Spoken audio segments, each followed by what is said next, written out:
പ്രധാനമന്ത്രി നരേന്ദ്രമോദിയുടെ അടുത്തൊരു സമ്മാനം കൂടി ഇതാ കേരളത്തിൽ തന്നെ എത്തിയിരിക്കുകയാണ്, ഒപ്പം തമിഴ്നാടിനെ. കേരളം ഏറെക്കാലമായി ആവശ്യപ്പെട്ടുകൊണ്ടിരുന്ന ഗുരുവായൂർ പാസഞ്ചറിന് പുറമെ 3 അമൃത് ഭാരത് ട്രെയിനുകളും കേന്ദ്രം ഇതാ കേരളത്തിന് അനുവദിച്ചിരിക്കുന്നു.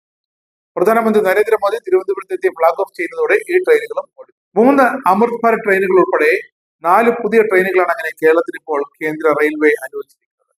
അമൃത് ഭാരത് വിഭാഗത്തിൽ ഉൾപ്പെടുന്ന 3 ദീർഘദൂര ട്രെയിനുകൾക്ക് പുറമെ ഏറെ പ്രതീക്ഷയോടെ ഗുരുവായൂർ ഭക്തർ കാത്തിരുന്ന ഗുരുവായൂർ തൃശൂർ പാസഞ്ചർ സർവീസാണ് സംസ്ഥാനത്തേക്ക് പുതുതായി വരും. ഇക്കാര്യം സ്ഥിരീകരിച്ചത് കേന്ദ്രമന്ത്രി സുരേഷ് ഗോപിയാണ്.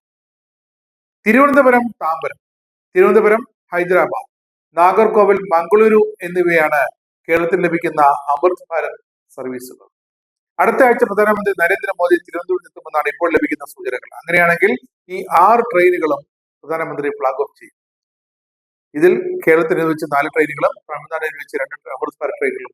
തമിഴ്നാടിന് നാഗർകോവിൽ ചർലാപ്പള്ളി, കോയമ്പത്തൂർ ധൻബാദ് ട്രെയിനുകളാണ് ഇപ്പോൾ അനുവദിച്ചിരിക്കുന്നത്. റെയിൽവേ വികസനത്തിന്റെ ഭാഗമായി ഷൊർണൂർ നിലമ്പൂർ പാതയുടെ വൈദ്യുതീകരണത്തിനും ഇപ്പോൾ അനുമതിയായി.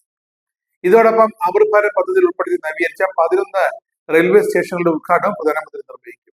അതിൽ കേരളത്തിൽ കുറ്റിപ്പുറം, ചങ്ങനാശ്ശേരി, ഷൊർണൂർ സ്റ്റേഷനുകളാണ് ഈ പദ്ധതിയുടെ ഭാഗമായി നവീകരിച്ചത്. പുതിയ ഗുരുവായൂർ തൃശൂർ പാസഞ്ചർ സർവീസ് സംസ്ഥാനത്ത് പുതിയൊരു യാത്രാ സൗകര്യമായി മാറുന്നതിൽ ഒരു സംശയമില്ല. ദിവസേന സർവീസ് നടത്തുന്ന ഗുരുവായൂർ തൃശൂർ പാസഞ്ചർ വൈകിട്ട് 6:10 ഗുരുവായൂരിൽ നിന്ന് പുറപ്പെട്ട് 6:50 തൃശ്ശൂരിലെത്തും. തിരിച്ച് രാത്രി 8:10 തൃശ്ശൂരിൽ നിന്ന് പുറപ്പെട്ട് 8:45 ഗുരുവായൂരിലെത്തും.